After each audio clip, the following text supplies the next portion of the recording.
Magandang araw po. Sa muli, tayo ay mag-aaral sa ating EPP or ang ating pong paksa ay agriculture or pag-alaga ng hayop.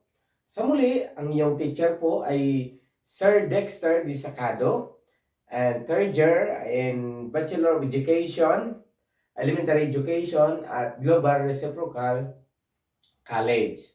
Ngayon, ang ating pong pag-aralan ay ano po ba ang pag-aalaga ng hayop? Okay? Ating pong layunin ay pagkatapos ng aralin, ang mga mag-aaral ay inaasahang una po ay ito pong ating inaasahan na malaman ang wastong pag-aalaga ng hayop at ang kasaysayan ng mga ito. Pangalawa po, makapagbigay ng kabutihan dulot ng pag-alaga ng mga hayop. And number 3, mabigyang halaga ng kabutihan dulot ng pag-alaga ng mga hayop. At ika-4 ay maipapakita ang wastong pag-alaga ng hayop. At 5, maipamalas ang mga pagmamalasakit sa mga hayop sa tahanan o komunidad. Okay? Bago po tayo magsimula, manalangin po muna tayo mga bata. Okay, mga bata, magsitayo muna kayo at tayo manalangin. Sa aming amang may kapal, Panginoon, sa maraming salamat po. Ngayon ay makapag-aral kami kung paano po mabigyan ng halaga ang aming pag-alaga po ng hayop. Ano po ang mabuting may dudulot ito sa amin at sa aming pamilya. At saka po, Lord, sa aming komunidad. Bless us, Lord, in Jesus' mighty name. Amen. Okay, magsigo po muna kayo mga bata. Okay, ngayon, kamusta? Kamusta naman kayo? Okay? Nasa mabuti naman ba kayo? Kamusta po yung kalusugan nyo? Okay, parang masigla kayo, ano? Parang masigla po kayo. Okay, ngayon, may liban ba sa klase natin? Yes po? Okay, wala po. Sige, salamat po. Ngayon ay perfect attendance tayo. Magpatuloy tayo.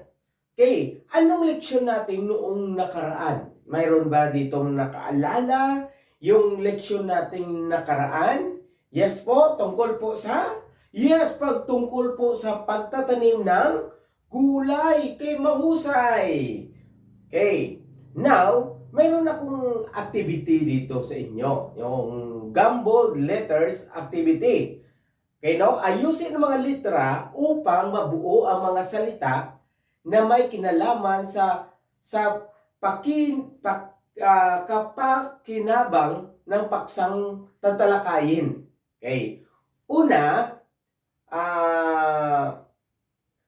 nagbigay ng karne at sariwang itlog na mayaman sa protina. Ano ito? Yes, at ano ito? Correct po, pato. Okay, pangalawang tanong. Nakita nyo ba yung titik? Kung ano dito? Okay, mainam magbigay ng itlog na ginagawang balot. Ano ito? Yes, itik. Okay, pangatlo, karaniwang itlog inaalagaan sa sapa at palaisdaan. Yes, bangos. Okay, pangapat, maliit na ibon na mainam magbigay ng itlog at karne. Ano ito? Yes, pugo. Okay, pangalima,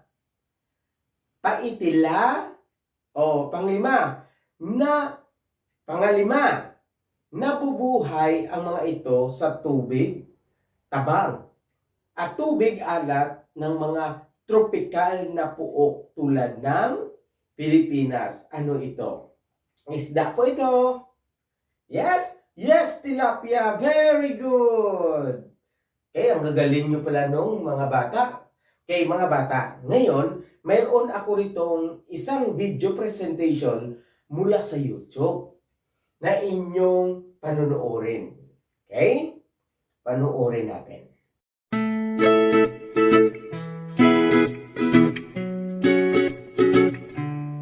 Hello!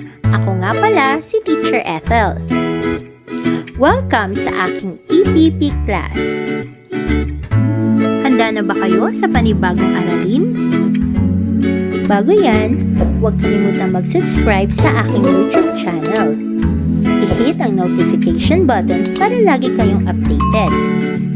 I-like, share, at mag-comment na rin sa aking mga video lessons.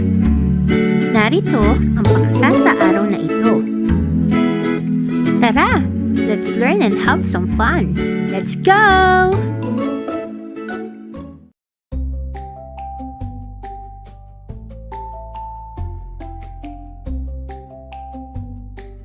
Kabutihang dulot ng pag-aalaga ng hayop sa tahanan.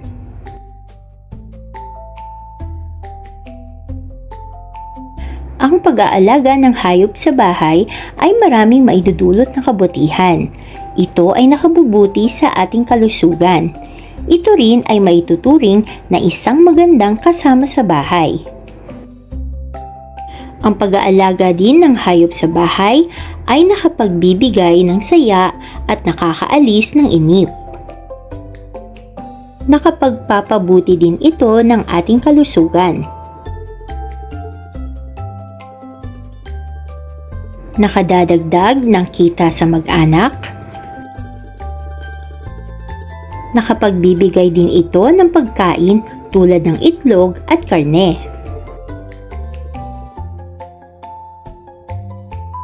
Ang pag-aalaga ng hayop sa bahay ay nakapagbibigay din ng pagkakataong makapag-ehersisyo. Nagiging mabuting kasama din ito sa ating bahay.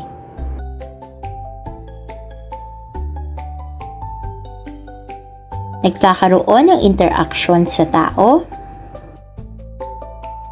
At ito din ay nagiging magandang kasanayan sa mga bata na magkaroon ng responsibilidad sa pag-aalaga ng hayop. Mga hayop na maaaring alagaan sa tahanan.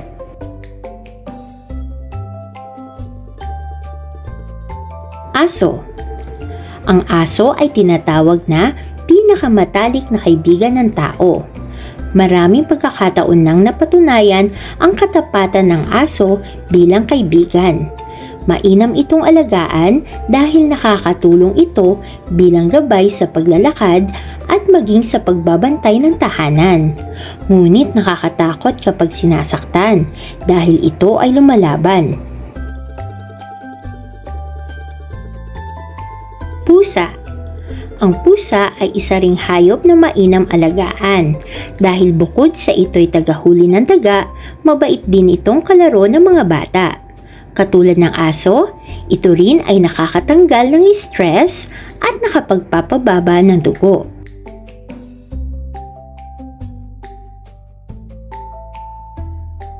Ibon. Ang mga ibon bilang alagang hayop sa bahay ay madaling maturuan. Maraming ibon ang natututong magsalita. Sila rin ay natututong gumawa ng iba't ibang antics kaya maraming tao ang nahuhumaling mag-alaga ng ibon. Sila ay madaling alagaan. Maliban sa nakakapagdulot sila ng kasiyahan sa nag-aalaga, ito rin ay maaaring pagkakitaan. Kuneho. Ang kuneho ay isa ring magandang alagaan sa bahay dahil bukod sa sila ay eco-friendly animals, ito ay mabait at nagbibigay ng masustansyang karne at hindi madaling dapuan ng sakit. Ang pagkain ng kuneho ay mga halamang dahon na maaari nating itanim sa ating bakuran tulad ng letsugas, kangkong at repolyo. Maaari rin silang bigyan ng butil ng mais o giniling na munggo. Ang dumi ng kuneho ay maaaring ipunin at gawing pataba sa mga halamang ornamental dahil ito ay mayaman sa nitrogen at phosphorus. Ang mga patapong bagay tulad ng towels, mga lumang kwaderno at iba pa ang gustong laruan ng kuneho.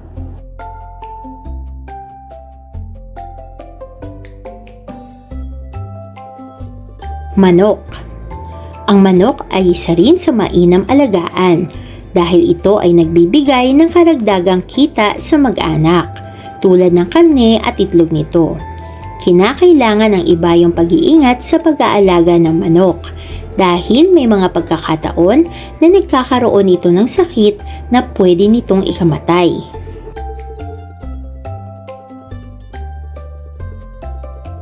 Ang pag-aalaga ng hayop ay seryosong usapin dahil kinakailangan maayos ang lahat kaya mayroon itong sinusunod na mga hakbang. Dapat sila ay binibigyan ng sapat at masusustansyang pagkain. Mayroong malinis, nakaangat sa lupa at maluwag na bahay na kulungan. Dapat din meron silang malinis na tubig at matibay na bubong. Malinis din ang kapaligiran at binibigyan sila ng nararapat na gamot at bitamina kung kinakailangan upang sila ay lumaking, malusog at nakapagdudulot o nakapagbibigay ng maayos na produkto. Sundin ang mga sumusunod na hakbang para sa maayos na pag-aalaga ng hayop. Itayo ang kulungan sa isang bakanting lote o likod ng bahay.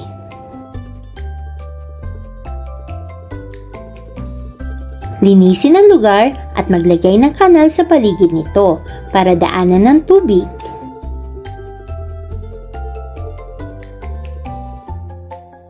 Bigyan ang mga alagang hayop ng sapat na pagkain, malinis na tubig at bitamina upang maging malusog ang mga ito. Magiging maunlad ang proyekto kung susundin ang mga tamang hakbang sa pag-aalaga ng hayop.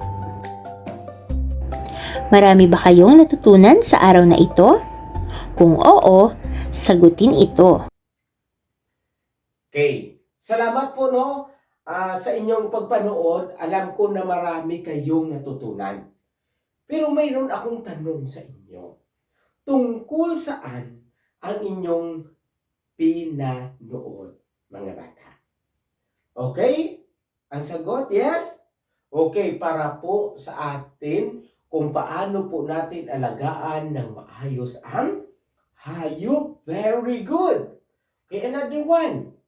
Magbigay ng isang pamaraan tamang pagngangalaga ng hayop. Okay, mga bata?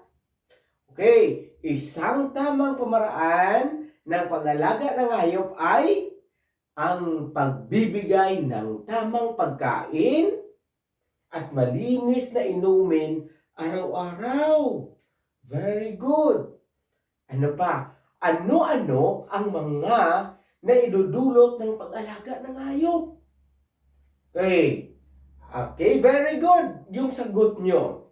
Ang pag-alaga ng hayop ay may maraming positibong maidudulot tulad ng emosyonal na suporta at kasiyahan, pagpapalakas ng responsibilidad, ano pa, kalusugan, pagpapabuti ng ugnayan sa kapwa.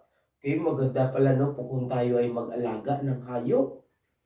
Ano pa, ano-anong mga hayop na pwedeng alagaan, makapagbigay sa atin ng pakinabangan. Okay. Ano ba, mga bata? Okay, tulad ng, yes, manok, baka, kambing, itik o pato, baboy, aso, pusa, ano pa? Kuneho, isda. Very good. Okay, no? Kabutihan dulot ng pag-aalaga ng mga hayop. Ito pong mga kabutihan. No? Una po, kung tayo ay nag-alaga ng hayop. Una, pagtuturo ng responsibilidad. Okay, mga bata, no? Ang pag-alaga ng hayop ay nangailangan din ng oras, sipag at disiplina.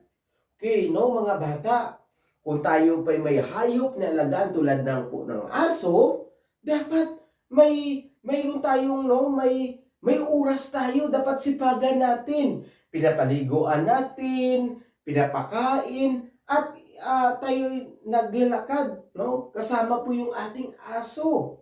Ano pa? Dinadala natin sa veterinaryo. Part po yan, mga bata, ng ating ginagawang responsibilidad kung tayo ay nag-aalaga ng hayop. Ano pa? Matututo ang mga tao, lalo na ang mga bata, gaya nyo, na maging responsable sa pamagitan ng pagpakain, paglilinis, at pagbibigay ng sapat na atensyon sa alaga. Okay no, mga bata, yung mga aso pala, parang tao din. Nakaintindi din sila, no? Mayroon din silang isip. Kung mamahalin natin yung aso natin, then diyan po natin makikita na ang mga aso ay mamahalin din tayo. No? Kasi ang hayop ay magbibigay din pala sa atin ng proteksyon. No? Okay, pangalawa po, emosyonal na suporta. Dapat ibigay natin ito kung tayo nag-aalaga ng hayop. Ang mga alagang hayop ay nagbibigay ng kasiyahan. Kumbaga kung tayo stress, yung hayop po na ating inalagaan ay makababawas yan, makukuha sa atin ng stress. Ano pa? Ginhawa at emosyonal na suporta. Nakakatulong sila sa pagbabawas ng stress, lungkot at anxiety. Maganda pala mga bata, no? Kung tayo ay nag-alaga ng hayop. Ano pa? Kalusugan sa katawan. Ayon sa mga pag-aaral, ang pag-aalaga sa mga hayop tulad ng aso ay nakakatulong sa pagtaas ng pisikal na aktibidad. Gaya ng paglalakad na mabuti para sa puso at katawan. Okay no mga bata, malaki pala ang tulong kung tayo ay nagpapalakad ng aso. Kasi nakakatulong ito sa atin. Sa ating puso at lalo na sa ating katawan. Hindi lang po yung aso na tulungan natin, nag-enjoy po yung aso, masaya din sila na sila ay lumalabas sa kanilang kulungan, ay malaki palang benepisyo kung tayo nag-alaga ng aso. Kasi nang tayo ay magpapalakad sa kanila, magpasyal, ay maganda pala yung result sa ating katawan. Ano pa? Kabuhayan. Okay, maganda to, no? Okay, ang ilang hayop tulad ng manok, kambing, baka, ano pa? Baboy, okay, ay maaring pagkakitaan. Nagbibigay sila ng pagkain, gatas, itlog, karne, at maraming maging mapagkakakitaan sa negosyo. Okay, no? Hindi lang pala yung hayop natin na ilagaan ay nag-enjoy tayo. Pwede tayong mapagkakitaan pala. Pwedeng maging negosyo. Marami mag-alaga ka ng manok, no? Kasi maraming naghahanap ng manok. Yung kambing, o baka na gawing karne, or itlog ng manok. Marami pala, no? Masaya pala kung tayo nag-alaga ng hayop. Kasi pwede natin mapagkakakitaan. Ano pa? Pangkalikasan. Sa tamang paraan, ang pag-alaga ng hayop ay nakakatulong sa pagpamanatili ng balanse ng kalikasan. No? Halimbawa, ang mga pusa ay tumutulong sa pagkontrol ng mga daga, habang ang mga manok ay kumakain ng insekto. Kita nyo, mga bata, no? Kung tayo nag-alaga, may mga may mga purpose pala sila. Bakit nabubuhay sila? Okay. Ano pa? pagpapalalim ng ugnayan. Kung tayo ay nag-alaga ng hayop, dito'y po yung ating ugnayan, yung ating relasyon po sa aso ay parang lumalalim, no? Nakapagpatibay ng ugnayan sa pagitan ng miyembro ng pamilya ang sama-samang pag-alaga sa hayop. Isa rin itong paraan upang matuto ng malasakit sa kapwa nilalang. Mga bata, maganda pala kung tayo ay nag-alaga ng hayop. Kasi tinuturuan tayo kung paano natin sila i-care, alagaan, ay maganda rin ang ating malasakit sa ating kapwa. Ano pa? Pagtuturo ng empatiya. No? Natututo ang mga tao na magpakita ng malasakit at pag-unawa sa ibang nilalang. Lumalawak ang kanilang pananaw sa halagahan ng buhay ng bawat isa. Okay? Tayo ay, kung tayo pala nag-alaga, lumalawak po yung ating pananaw sa buhay. Okay? Ito pala ang magandang naidudulot kung tayo nag-aalaga ng hayop. Okay? Sana po mga bata, marami tayong natutunan. Pag-uwi natin, siguro, alam ko, mayroon na sa inyong nasa isip nyo na pag-uwi ako, maghanap ako ng aso, na aking alagaan. Pero, mga bata, ngayon ay mayroon tayong gawain. I-divide ko kayo sa dalawang grupo. Group 1, reenactment or dramatization activity. Kita ng mga mag-aral ang tamang paraan ng pag-alaga ng hayop sa pamagitan ng isang maikling dula. Okay? Itong gagawin nyo, paano kayo magpapakain ng aso? Paano kayo maglinis ng kanilang kulungan? At paano kayo magpapaligo sa kanila?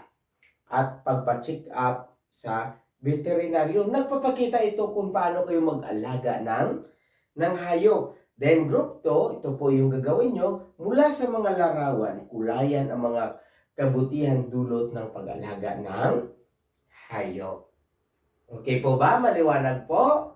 Okay, thank you, no? Okay, now, do it your activity. Group 1, then group 2. Okay? Pagtataya, no? Salamat po sa mga activity po na ginawa ninyo. Wow, ang galing-galing nyo talaga mga bata. Bigyan po natin na masigapong palakpak ating mga sarili. Okay, pagtataya.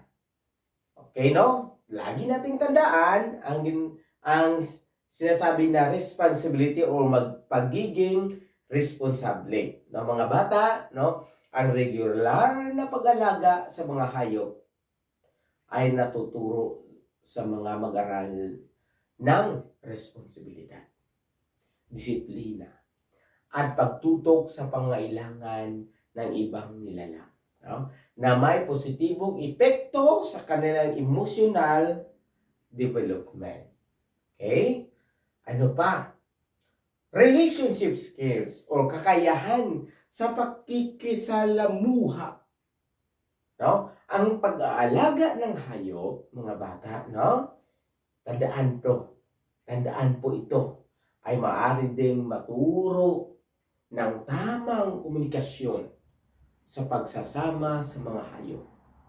Ang mga mag-aaral ay matututo kung paano magtulungan at magpakita ng malasakit sa iba na nakatutulong sa pagbuo ng mga healthy relationship. Diba, no? Maganda pala kung tayo ay marunong mag-alaga ng hayop. Kasi po, hindi lang sila naalagaan natin. Mismo po yung ating sarili, marami tayong matutunan, marami tayong malalaman kung paano natin ma-apply at paano tayo gumawa ng kabutihan din at komunikasyon sa hayop at tao. Okay. Sa kabuuan, Ang paksa ng pag-alaga ng hayop ay hindi lang nagtuturo ng tamang pangalaga sa mga hayop, kundi magiging platform din ito para sa mga mag-aral upang ma-develop ang kanilang socio-emotional skills. Okay, no? Yun po pala mga bata, ang maganda kung tayo nag-alaga ng hayop. Oh, nag-alaga na tayo, nag-enjoy pa tayo, may hanap buhay pa tayo, and then masaya po yung ating buhay. Okay? Now, mayroon kayong assignment sa akin or gagawin, no? Gumuhit ng larawan ng tamang pag-alaga ng hayop. Okay, gumuhit ha? Okay, sa inyong gawain o sa inyong assignment ay mayroon itong napakahusay, ibigyan ng 5 points. Ang mahusay is 4 points. Pagkahusay pa, 3. Okay. Una po, ang ating pong criteria dito, kalinisan or malinis ang pagkakaguhit. Pangalawa po, simbolong naiguhit, angkop ang bagay na iginuguhit. Kaangkop ng mga konsepto, angkop ang pag-ahalalahad ng nilalaman ng ginuhit. Okay? Once again po, no, sa muli po, mga bata, ako po'y nagpapasalamat po sa inyo, sa inyong pakinig. Salamat po na marami tayong natutunan, na I-hope din po na marami kayong natutunan din, na tayo po ay mas maganda pa lang na kung tayo may hayop sa bahay, ay atin po talagang alagaan, mahalin, bigyan po sila ng pagkain. Dapat kung may hayop tayo, wag natin sakitin or wag natin paluin kasi hindi naman sila aaway sa atin no? Dapat alagaan natin dahil kung sila ay minamahal natin, ang ganilang palang ginagawa sa atin in return, no? Ay babalikan tayo na mamahalin din tayo ng ating mga hayop. At saka marami pala mga bata na pwedeng magawa natin at madudulot ng maganda kung tayo ay nag-alaga ng hayop. Okay, sa muli po, ang inyong teacher po, Sir Dexter Desacado. Sa muli po, ako ay nagpapasalamat at God bless everyone.